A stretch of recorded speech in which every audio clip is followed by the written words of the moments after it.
Jedediah turned his back to the wind, stepping into the quiet of the cabin. His boots echoed on the wooden floorboards, the only sound in the vast emptiness. The cabin felt different now, more alive with the anticipation that gnawed at his gut. He had spent the morning preparing, cleaning, fixing, even trying to coax a stubborn wildflower to bloom in a small pot by the window.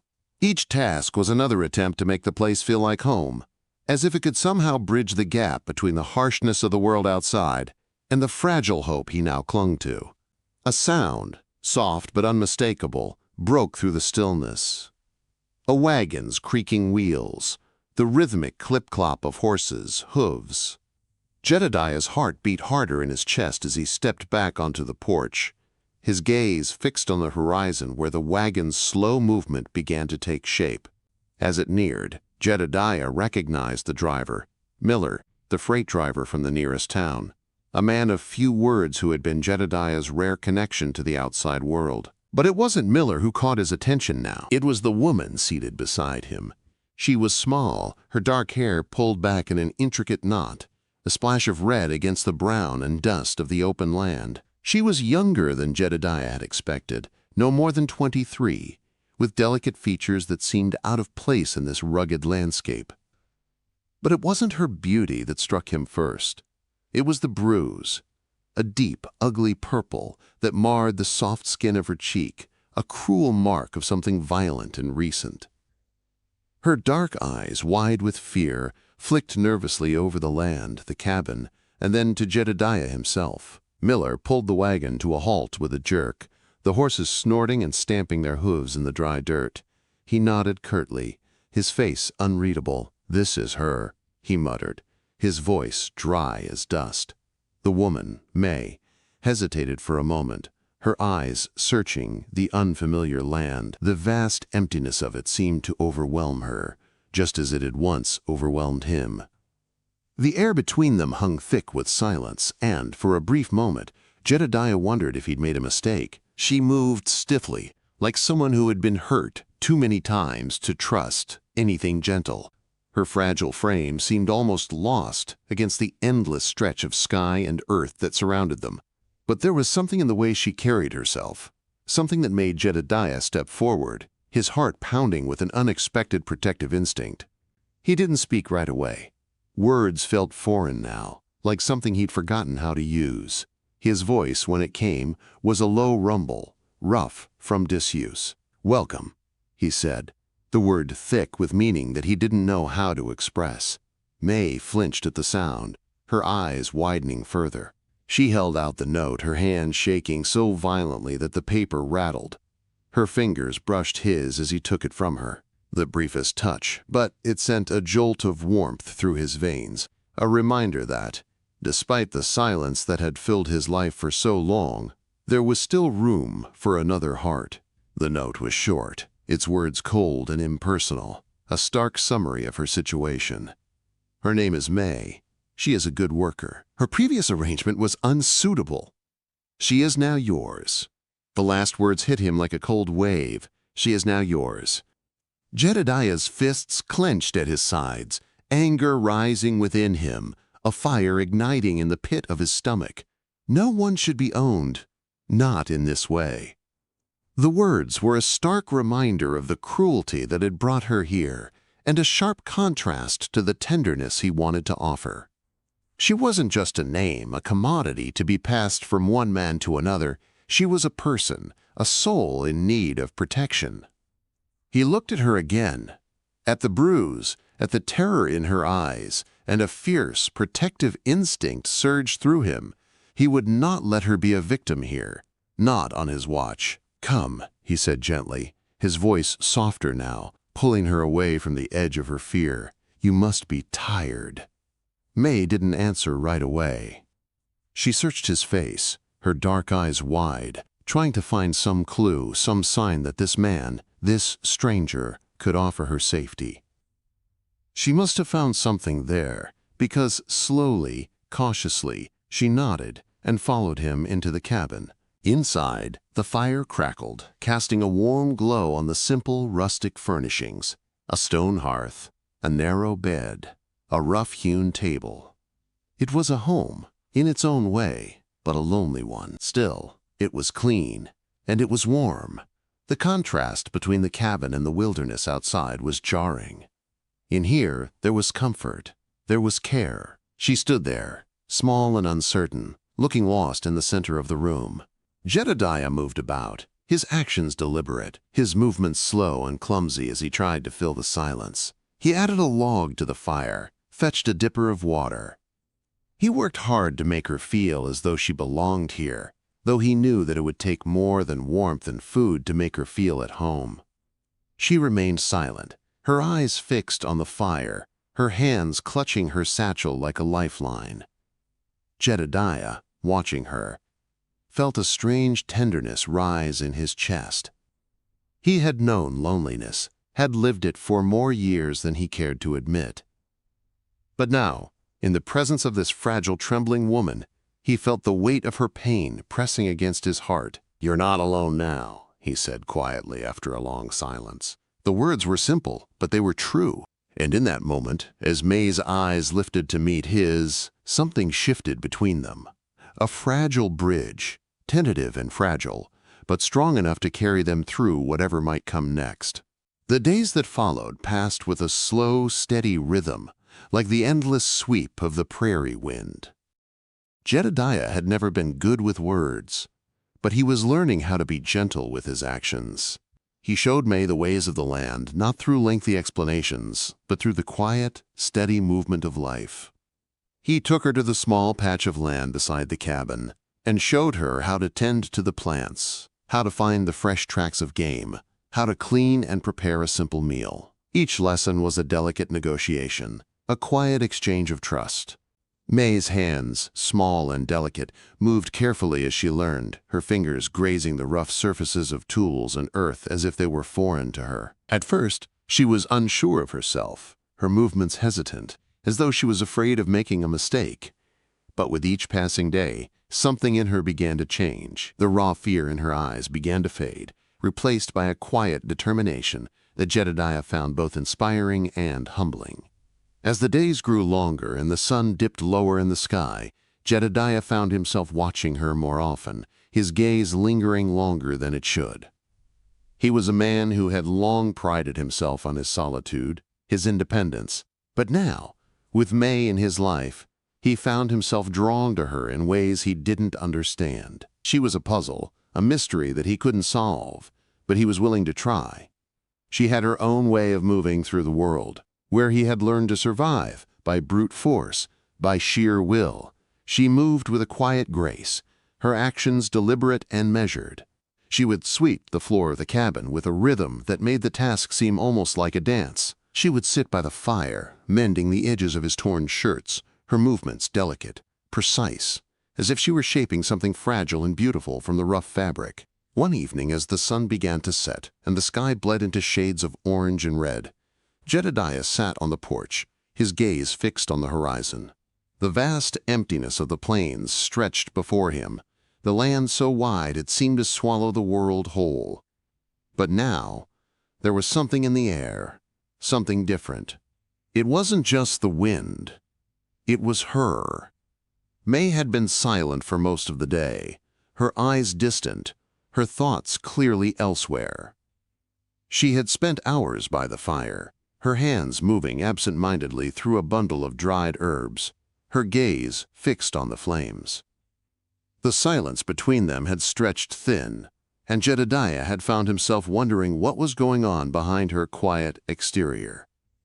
She stepped onto the porch quietly, almost as if she were afraid to disturb the peace. Jedediah glanced up at her, but didn't say anything right away. There was something in her posture, something fragile and unsure, that made him pause. "Is there something you're thinking about?" he asked, his voice rough but kind. She didn't answer right away.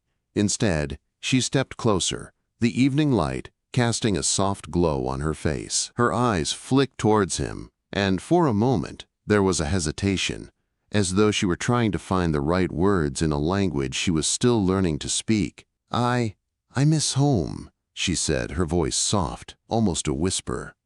Jedediah's heart clenched at the words, but he didn't move, didn't speak. He just listened, watching her as she stared out across the land, her gaze fixed on something he couldn't see.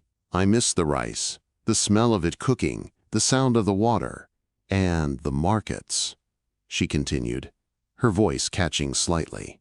"The sounds of people, the noise, the life."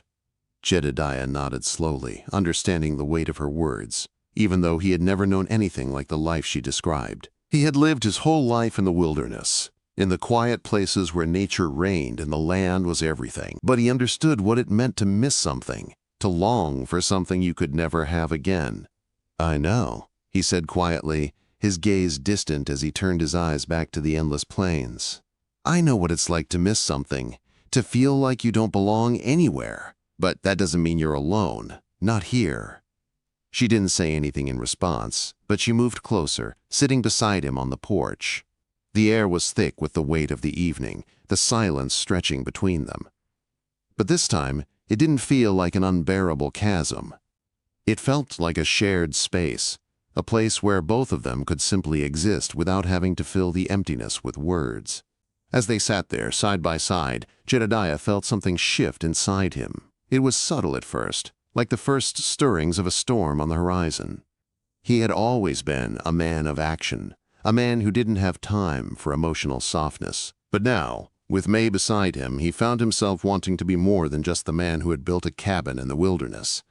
He wanted to be more than just a survivor. He wanted to be someone who could give her the comfort she so clearly needed. But the thought of doing that scared him. The thought of being vulnerable, of opening up to someone who had already been through so much, was a terrifying one. Yet, as he looked at May, he realized that maybe that was what he needed. Maybe that was the lesson he had been learning all along. "You're safe here," he said quietly, the words coming more easily now. "I swear it." May didn't answer right away. Instead, she placed a hand on the railing, her fingers brushing the rough wood, as if she were feeling the same strength in the land that he had always felt. She turned her head toward him, and for the first time, there was a faint glimmer of trust in her eyes. She said nothing, but in that silence, something passed between them. A connection, fragile and quiet, but real. A promise. The days grew colder, the nights longer. And as winter began to settle over the land, Jedediah found that the small cabin, once a fortress of solitude, was slowly becoming something else. It was becoming a home. A place where two people, broken in different ways, could begin to heal, side by side. In the hearth, the fire crackled and popped, a soft warmth filling the cabin. The cold wind howled outside, but inside there was a fragile kind of peace, and somewhere, deep within him, Jedediah knew that this was just the beginning. The cold months bled into one another, the days shorter, the nights longer. Snow began to fall in thick, heavy layers, blanketing the land in a pure, silent white. The cabin, nestled against the edge of the wilderness, became a place of refuge, both from the harshness of the world outside and from the deeper isolation that had once consumed Jedediah. Inside, the warmth of the hearth provided a sense of comfort that had once seemed impossible. May, once a fragile soul lost in the cold world, had started to take root in the rhythm of the cabin, her quiet grace transforming the rough, utilitarian space. Her presence was no longer just a reminder of the pain she had left behind. It was becoming a soft, steady light, the kind that could grow in even the harshest of places. Jedediah watched her as she worked. His large hands, once accustomed to the calluses of hard labor, had softened in the presence of her gentleness. She moved with quiet focus, weaving simple yet beautiful objects from the materials at hand. One evening, after she had finished mending a tear in his shirt, she placed a small, intricately folded paper bird on the windowsill. It was so delicate, so fragile, that for a moment, Jedediah couldn't believe it had come from her hands. It wasn't just a piece of paper, it was a symbol, a bridge between her world and his, something so foreign and beautiful that he had no words for it. The bird stayed there for days, a quiet presence in the room. He would catch glimpses of it as he moved about, and something in his chest would tighten. There was something profoundly personal about it, something that told him she was slowly, silently, claiming a space in his heart. But the cabin, for all its warmth, had its own ways of testing their connection. There were moments of silence, thick and heavy, when the weight of their unspoken thoughts hung between them like a storm cloud. The two of them, so different in so many ways, struggled to bridge the gaps between their worlds. May's memories of a distant life, a life Jedediah couldn't fully understand, were always present, lingering like shadows in her eyes. He could see it sometimes, in the way she stared at the fire, her expression distant, as if lost in a world far away from this place. She never spoke of it, but he didn't need her to. He knew. He could feel the ache of it too. One afternoon, as a fresh layer of snow coated the earth, Jedediah stood by the window, watching the trees sway under the weight of the winter storm. He had been outside earlier, working with the plow to break the frozen soil for the small garden they had begun together. It was slow work, but necessary. May stood in the doorway, her dark eyes fixed on the simple scene before her. There was something in the air, something fragile, as if the silence between them was waiting for a crack to form. "Do you ever think about where you came from?" Jedediah asked, the words coming out quieter than he had intended. He didn't know why he asked. Maybe it was the quiet that was beginning to feel too loud. Maybe it was the way he'd noticed her looking at the far horizon, as if she could still see the life she had left behind. May didn't answer right away. She took a step into the room, the soft rustle of her red robe barely audible over the storm outside. For a long moment, she didn't look at him, her gaze fixed on something far beyond the cabin. "I think about it," she said finally, her voice soft, almost a whisper. "I think about my family and the land, the smell of the rice fields, the sound of the river." Jedediah swallowed hard. He didn't know how to respond to that, how to make the pain she carried any less heavy. But he couldn't leave it unsaid. He needed her to know. He needed her to understand that even if he couldn't erase the past, he could offer her something different now. "It's not much," he said, his voice low, "but you're safe here. I'll protect you, no matter what." May finally turned to face him. Her dark eyes, usually guarded, softened for a moment, as if she were allowing herself to believe him. She said nothing, but the silence between them was no longer heavy with distance. It was a quiet understanding, something that was slowly, imperceptibly, growing between them. The days passed, one after the other, until winter began to ease its grip on the land. The air grew warmer, the snow beginning to melt beneath the promise of spring. The earth, frozen and silent for months, was slowly coming to life again, its pulse steady and sure, and with it, something inside Jedediah began to shift. He no longer saw the land as an enemy, a vast wilderness that demanded his endurance.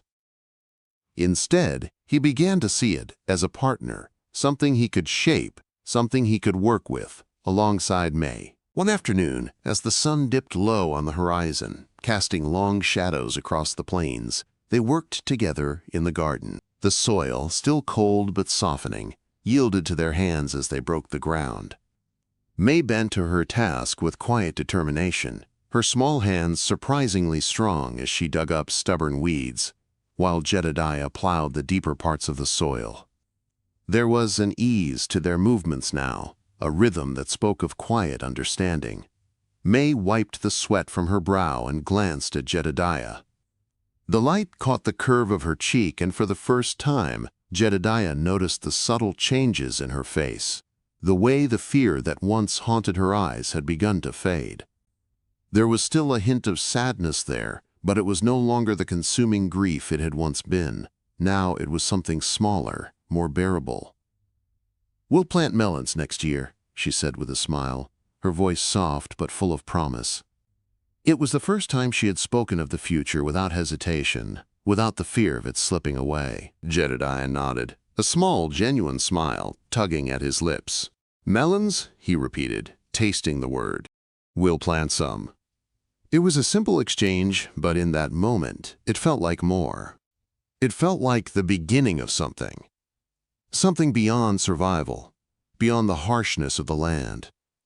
It felt like hope. The evening drew in. And as they finished their work, the last rays of sunlight bled across the horizon, casting a warm glow over the plains. The world felt alive again, and for the first time, Jedediah felt the stirrings of something he hadn't known in years, a sense of belonging. As night fell and they sat by the fire, the silence between them was no longer heavy with uncertainty. It was comfortable, familiar. May sat close, her small frame warming against the fire, and Jedediah found that the quiet moments between them were no longer lonely. They were filled with a tenderness that neither of them had expected. And as the stars began to twinkle overhead, Jedediah knew that the land, once a place of isolation and struggle, had become a place where something new could grow. And for the first time in a long while, he believed that it was something worth fighting for. The days slipped by in a rhythm so familiar, yet so new. Spring came, the earth thawing beneath their hands, coaxing life from the cold soil. The cabin, once a solitary fortress, now felt like a living, breathing space. The fire crackled in the hearth, but it wasn't the only warmth in the room. There was a quiet, steady heat between Jedediah and May, a bond that was growing, without either of them saying much about it. Jedediah had long been a man of few words, but there was something about May that made him want to share, to open up. But it wasn't easy.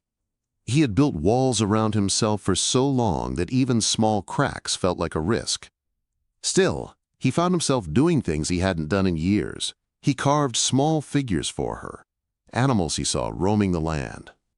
The deer, the hawk, the wolf, all carved from pieces of wood, small and delicate in their own way, just like the paper bird she had made him. It was a quiet offering, an expression of something he couldn't put into words. Each figure was placed carefully on the mantelpiece, a silent testament to the bond between them. May had never asked for anything, but Jedediah knew she appreciated them. Every time she touched one of the animals, her hands gentle as if afraid it might break, he saw a flicker of something in her eyes, something he hadn't seen in a long time. She, too, had her ways of showing affection, of making the cabin feel like a home. She had begun cooking meals with ingredients she'd brought with her, simple but full of flavor. There was rice, a dish that brought him back to a time he couldn't quite place, to a world he had never known. And there was a sweetness in the air when she prepared it, a comfort in the way she moved, as if the act itself was a form of love. It was in these moments, when she would place a bowl in front of him, or when they would work side by side in the garden, that Jedediah felt the real meaning of family. It wasn't about blood or name. It was about the small, tender things that you did for the person beside you. One morning, after a week of steady rain, the sky cleared and the earth smelled rich, alive. The world outside felt renewed, and Jedediah and May stood together on the porch, looking out over the land. The garden they had started was sprouting green shoots, fragile yet determined, and it was the first real sign of what they were building together. They stood there for a long time, side by side, not speaking, but feeling the weight of the silence in a way that was no longer uncomfortable. It was peaceful. But as the day stretched on, a feeling of unease began to settle over Jedediah, the kind of tension he had learned to recognize over the years. Something was coming. He didn't know what, but his gut told him that the world outside their cabin was not as quiet as it seemed. It wasn't just the land that was shifting. It was something more. The air felt heavy, a storm brewing on the horizon, and just as the sun began to dip, he heard it, a sound that stopped him in his tracks. The distant clip-clop of hooves, steady and deliberate, cutting through the stillness of the evening. He moved quickly, his boots scraping against the dirt as he made his way to the edge of the porch, his eyes scanning the horizon. The sound grew louder, and soon 3 riders appeared, their dark silhouettes cutting through the fading light of the day. The horses' hooves drummed the earth, an ominous rhythm that sent a shiver down Jedediah's spine. Blackwood. The name hit him like a punch to the gut. He had hoped he would never hear it again. But here they were, 3 men, riding hard, and Blackwood himself leading them. Jedediah's hand tightened around the rifle that rested against the wall of the cabin. He had seen enough of Blackwood to know what kind of man he was, a brute who took what he wanted and discarded the rest. His heart pounded in his chest, the thrum of adrenaline surging through him. He moved quickly, pulling the rifle from its place by the wall, his hands steady despite the storm of emotions inside him. He had to protect her. He had promised. "Stay inside," he said, his voice a low growl as he looked over his shoulder at May, who had stepped into the doorway, her eyes wide with fear. She didn't argue, but he saw the flash of panic in her gaze. She knew what was coming. She knew Blackwood. Jedediah walked to the edge of the porch, his feet heavy, as if the weight of the moment was pressing down on him. The riders were closing in now, and Blackwood's face became clearer with each passing second, a man who thought he could take anything, anyone, without consequence. He stopped a few feet from the porch, his horse snorting, and looked Jedediah up and down, a smug grin curling on his lips. "I see you've made yourself comfortable, Jedediah," Blackwood said, his voice rough with arrogance. "But that's a nice little piece of property you've got there, and I'm afraid I've come to collect." Jedediah didn't move, didn't flinch. He stood his ground, the rifle steady in his hands. His eyes, cold and unblinking, locked onto Blackwood's. "She's not yours," Jedediah said, his voice low, filled with the kind of calm that only came from a man who had seen too much. Blackwood let out a harsh laugh, the sound grating in the quiet evening. "You've got no claim on her, Jedediah. She's mine, and I've come to take her back." Jedediah's finger tightened on the rifle, but he didn't raise it just yet. He was waiting, watching, waiting for Blackwood to make his move. He wasn't going to let this man take her. Not now. Not ever. "I don't think you understand," Jedediah said quietly, the words thick with warning. "You're not welcome here." There was a long, heavy silence, and for a moment it felt like the entire world was holding its breath. And then, just as the tension reached its breaking point, a sharp crack echoed from the cabin. Jedediah's heart raced as he saw May standing in the doorway, the small rifle resting steady in her hands. Her face was calm, her eyes fierce with a kind of strength that made his chest tighten. Blackwood's men froze, their hands twitching toward their guns, but Blackwood himself hesitated, his eyes flicking to the rifle in May's hands. The man had been so sure of his power, so sure that he could take whatever he wanted, but now, in the face of this woman, this small, fragile woman who had become stronger than he could have imagined, he wasn't so sure anymore. Blackwood's bravado faltered, and with a curse he turned his horse around, his men scrambling to follow. Jedediah stood there, rifle in hand, watching as they rode away, the dust from their hooves swirling in the wind.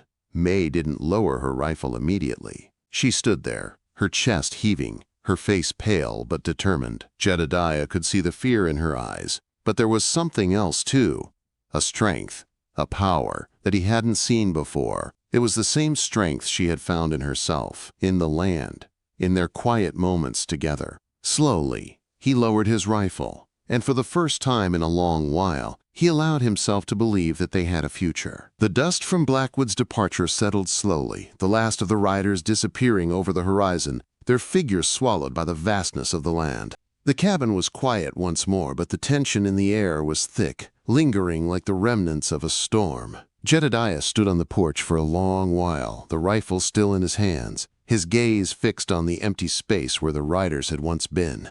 He had fought before, had seen violence and danger, but this was different.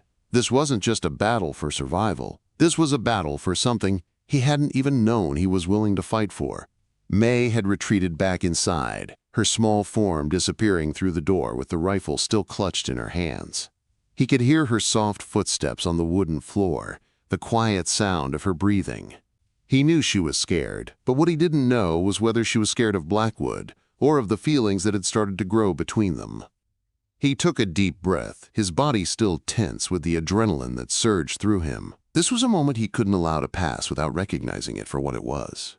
The threat had passed, but something had shifted, something had broken free between him and May. He wasn't sure what it was, but he knew it was something that would change them both, something that would change the way they looked at each other and the world around them. He made his way inside the cabin, the door creaking as it opened. May was standing by the fire, her back to him, the faint glow of the flames casting shadows on her face. She wasn't crying, wasn't trembling. She was still, almost too still, as if the weight of the moment had frozen her in place. "May," Jedediah said, his voice low, almost hesitant. She turned slowly, her dark eyes meeting his, but there was no fear there, no distance, just a quiet understanding. "You stood your ground," he said quietly, taking a step closer. He hadn't meant to say it, he hadn't meant to say anything, but the words came out anyway. "You didn't back down." Quote. Her gaze softened, and for the first time he saw a flicker of something he hadn't seen before. Pride, maybe. Or maybe it was just the bond that had formed between them. The unspoken connection that had deepened in the face of danger. "I couldn't let him take me," she said, her voice steady but carrying the weight of everything she had endured. She glanced at the rifle in her hands, the small weapon now resting against her side like a tool she had learned to wield with quiet confidence. Not again. Jedediah swallowed hard, his heart aching with the intensity of the emotion that surged within him. There was so much he wanted to say, but the words wouldn't come. Instead, he moved closer, his boots silent on the floor, until he was standing just a few feet from her. He could feel the heat from the fire against his skin, and the steady rhythm of her breath was all he could hear. For a moment, neither of them spoke. The world outside was silent, and inside, there was only the quiet sound of their breathing, the crackle of the fire, and the stillness between them. Jedediah reached out slowly, his large hand closing the distance between them. He wasn't sure what to expect, but when his fingers brushed hers, a jolt of warmth ran through him. It wasn't the heat from the fire. It was something deeper, something that made his chest tighten in a way he hadn't expected. He looked at her then, really looked at her, and for the first time, he didn't see the woman who had arrived on that wagon, frightened, broken, unsure. He saw someone else, someone stronger, someone who had faced the darkness of the world and survived it. Someone who had become part of his world, his fight. "I won't let him hurt you again," he said, his voice thick with emotion, the words raw with a depth he couldn't hide. May's eyes softened, and for a long moment she didn't speak. But then, slowly she nodded, the faintest smile tugging at the corners of her lips. It wasn't much, but it was enough. In that simple gesture, in that quiet connection, they both understood the weight of what was happening. They understood that they were no longer just two strangers thrown together by circumstance. They were something more now, something bound by shared survival, by trust, by the understanding that they could face whatever came next together. Jedediah took a deep breath, the tightness in his chest easing slightly. He hadn't been sure if she felt the same way, if she felt the bond between them growing, or if it was just something he had imagined in the silence of the cabin. But now, looking at her, he knew he wasn't alone in this anymore. They were in it together. The days following Blackwood's visit passed quietly, but the unease still lingered, hovering like a shadow in the background. Jedediah continued to keep a watchful eye on the horizon, scanning the land for any sign of trouble. He had learned long ago that peace in the West was often just the calm before the storm. But even with the lingering tension, the bond between him and May grew stronger. They worked together in the garden, side by side, their hands brushing occasionally as they planted new seeds, their movements more fluid and familiar than before. One afternoon, as they took a break from their work, May spoke again, her voice softer than usual. I used to dream of a different life," she said, her gaze distant, her fingers absent-mindedly tracing the edge of a nearby shovel. "A life in the city, a life where I didn't have to fight every day just to survive." Jedediah nodded, his eyes meeting hers. He had no answer for her, no words that could make that kind of pain go away. But he understood. He had his own dreams too, dreams of a world that was less harsh, less unforgiving. But for now, this was all they had. And together, they would make it enough. "I know," he said quietly, "but this, what we have now, it's ours, and it's more than enough." May didn't respond right away, but when she looked at him, her dark eyes searching his face. There was something in her gaze, a quiet understanding, a silent agreement, that made his heart swell with an emotion he couldn't name. The world outside was still vast and unforgiving, but here, in this cabin, they had found something real, something worth fighting for. And as the sun began to set, casting a golden light over the land, Jedediah knew one thing for certain. No matter what came next, they would face it together. The winds of summer had begun to sweep across the plains, drying the last remnants of spring's rain and turning the earth to a hardened, cracked canvas beneath the sun.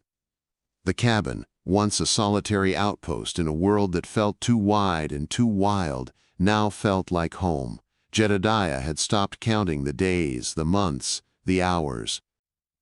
Time no longer mattered in the same way. What mattered now was the quiet rhythm of life they had created together, the steady beat of their hearts, the soft hum of their shared world. But there was still a lingering weight that hung between them, an unspoken tension. May hadn't yet told him everything about her past, about what had brought her to this place, to this cabin. There were nights when she would stare into the fire, her face a mask of stillness, and Jedediah knew she was lost in memories that were too painful to speak of. And while he had learned to respect her silence, a part of him still yearned to understand, to truly know her, not just the woman who stood beside him, but the woman who had lived before, the woman who had fought for her freedom. It was on one of those quiet evenings, when the fire had burned low and the world outside seemed a million miles away, that May finally spoke. "I was sold," she said, her voice soft, barely a whisper against the crackle of the flames. "I was sold to a man in the city. Blackwood was his name." Jedediah's heart clenched at the name, but he didn't interrupt. He stayed silent, his eyes fixed on her face as she spoke, allowing her to share the weight of her past in her own time.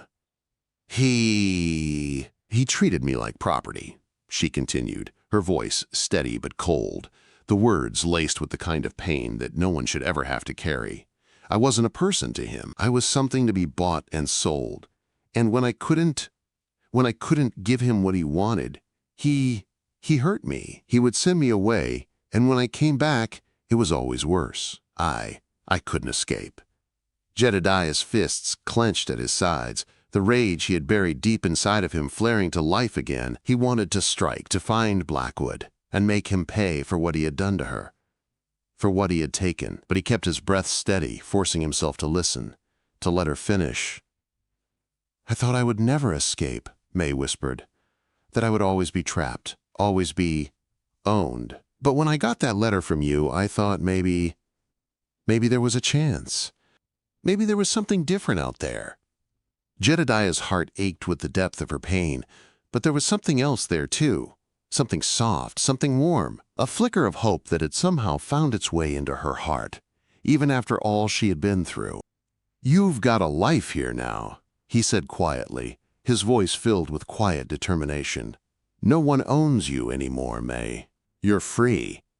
She turned toward him, her eyes shining in the firelight. "I didn't think I could ever feel safe again," she said, her voice thick with emotion. "But here, with you, I feel something I haven't felt in so long." Jedediah didn't say anything in return. He didn't need to.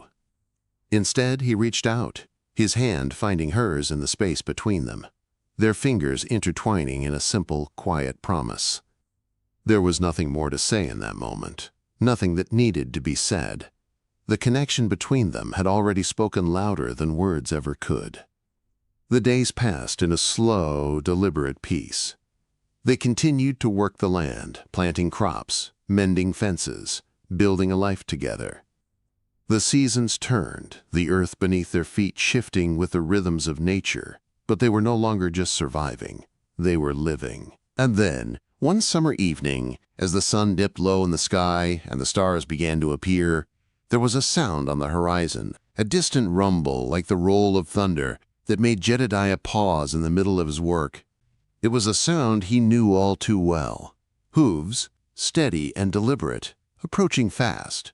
He turned, his heart pounding, and there they were, 3 riders, their figures dark against the orange glow of the setting sun Blackwood. It was impossible to mistake the arrogant slump of the man in the lead. Jedediah felt a sharp, cold anger rise within him, but he didn't reach for his rifle. He didn't need to. This time, he wasn't the only one ready to fight. He knew that May was behind him, that she would stand beside him, just as she always had. Blackwood's voice, rough and mocking, reached them long before he came close enough to speak. "I should have known you'd still be here," he sneered, his eyes scanning the cabin, the land, as if it were his to take. "I've come for what's mine." Jedediah stepped forward, his stance firm, unwavering. "She's not yours," he said, his voice a quiet growl, but the words carried the weight of everything he had promised. "And you're not welcome here."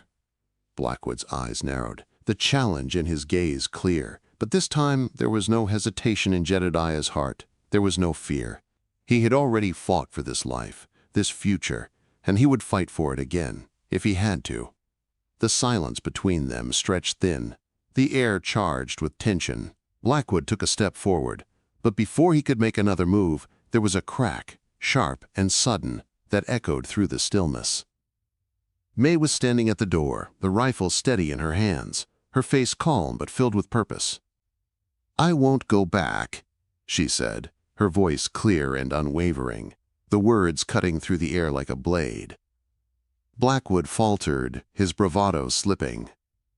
He looked at her, the woman he thought he could control, the woman he thought he could break, and for the first time, he saw the strength she had found in herself. With a curse, he turned his horse around, the other two riders following him in a hasty retreat. The sound of their hooves faded, the dust settling in their wake. Jedediah lowered his rifle, his heart still racing, but the tightness in his chest loosened. This time it was different.